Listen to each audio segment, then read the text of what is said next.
Do you ever think about it this way? You win when no one else is watching. Welcome to the Dean Graziosi Show. All success starts right here. You win when no one else is watching is something I've been telling both of my kids, I bet to say 7 years? About 6 years when it comes to playing sports. Now, both of them, my son plays baseball, my daughter plays softball. They both pitch. They're both really good. Not because they're my kids, they excel at it.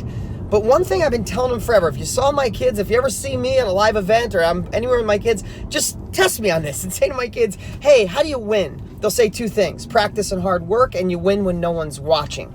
And here's the thing. My daughter loves the praise of winning a game. She loves when she pitches. She has the ball in her hand when everybody's cheering for her. But that doesn't happen at the game. That doesn't happen in public. The reason she's good is because she practices her guts out when no one's watching. I want to give you a quick little story. It doesn't matter if you're a parent or not. Listen, the reason I teach my kids this, the reason I teach you guys this is because I want it anchored into my life forever. I mean, everybody wants the praise of the win. Everybody wants the winning business. Everybody wants the winning relationship. Everybody wants the winning income. They want to win the sports game. But not everybody's willing to put the time in to work when no one else is watching. So, for example, my daughter last night, as I'm recording this, it was last night, she played in the championship game from 11 to 13-year-old girls fast pitch softball. And they weren't even supposed to be in the finals, but they beat everybody, and now they're playing the number one team who is undefeated. And the only way they could take first place is to win twice. So they wouldn't even play the championship game if they didn't win the first one. So there's two pitchers on my daughter's team. The other girl's amazing too, great athlete. She's a year older than my daughter. She pitches first, then my daughter goes in. And my daughter had the game of her life. She did not give up one run against the undefeated team. I mean, she threw strike after strike, and all her friends came and seen her, and all her friends were saying, oh my God, Bree, you're so amazing. You're so lucky to be that good.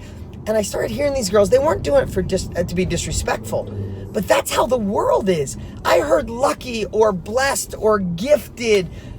She's not gifted. My daughter wasn't. My daughter's short for her age. My daughter did amazing last night and got the praise is because she won the game when no one else is watching. I go home 4 nights a week early because she wants to throw the ball and I want to be there and encourage her. She's practicing literally almost every single day. She could go hang out with friends. She could play video games. She could do something else, but she likes to win. And she practices when no one else is watching. In fact, in my office, in my studio, where I hold my masterminds, it's big enough. And I'm going to literally, because summers in Phoenix are really crazy. It's hot as hell. I'm putting in a place for her to pitch in the office because she said, I don't want to lose momentum over the summer, Dad. I want to come back even better. Now, that's an amazing lesson I taught. And I hope that rubs off on her. I'm using sports as this foundation for her life. But let me ask you, do you want the glory? It's like wanting to be the rock star. You want to be up on stage jamming and singing and the crowd going nuts and the girls going crazy or the guys going crazy. You want all that. But how do you think those people got on stage?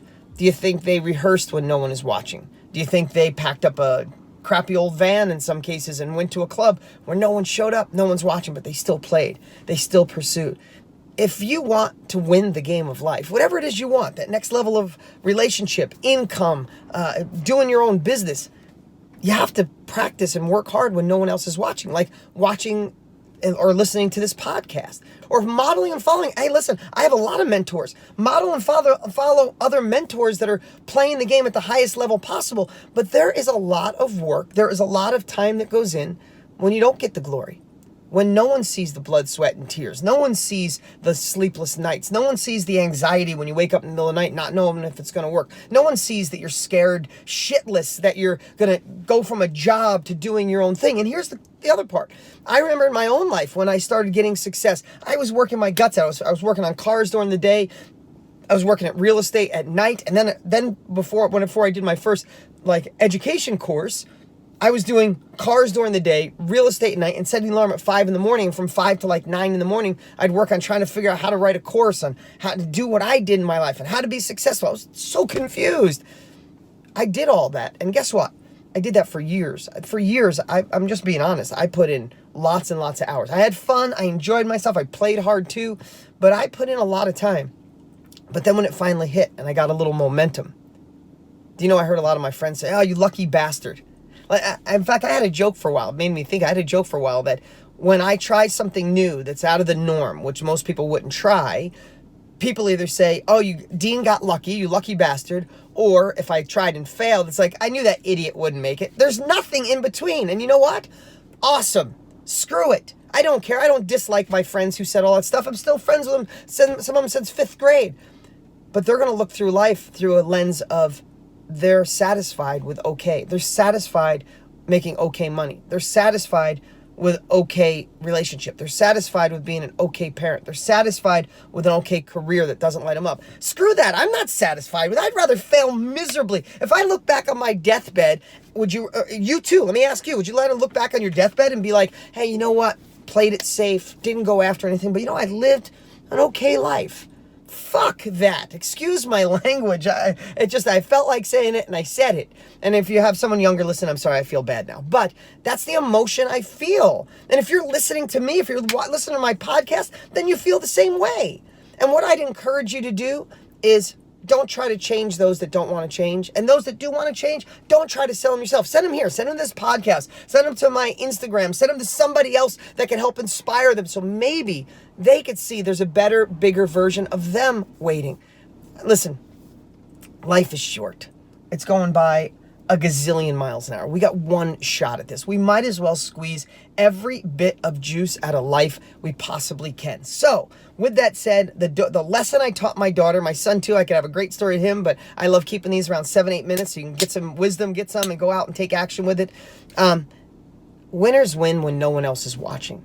How many foul shots do you think Michael Jordan took when no one else was in the gym, right? How many shots did Wayne Gretzky take when no one else was on the ice, right? How many times has LeBron James practiced and woke up sore and couldn't move that no one else sees? Yes, he gets the glory. Everybody goes nuts. Me and Tony every year invites me to the finals, and I'm blessed. I'm not even gonna say I got it. Tony gets the, half court on the floor seats. Tony Robbins, those seats are probably 40 grand each. I don't even know. Invites me every year. I sit there. I watch LeBron James play 3 or 4 times now. It's unbelievable. And he gets the praise and the audience I watched Cleveland go insane when they won. But guess what? He did that when no one else is watching. You don't get the glory. My daughter last night, everybody praised her. They won the first game. They lost the second one in the last inning. I was so disappointed. But they won the first game. I watched everybody high-fiving her. She loved it. But if she didn't practice, she wouldn't get any of that. So remember that. Doing this work, listening to this, watching this, going through my courses, other people who are playing the game, you're doing the work when no one else is watching. And when you soar, let them admire you, let them envy you. In fact, be the inspiration to pull some people with you. If you love what I do, make sure you share it with other people. All right. See you soon. What's up? What's up? Hey, before you go, you need to watch these next few videos. They're absolute game changers. Hurry up and click right over here and watch them, and I'll see you there.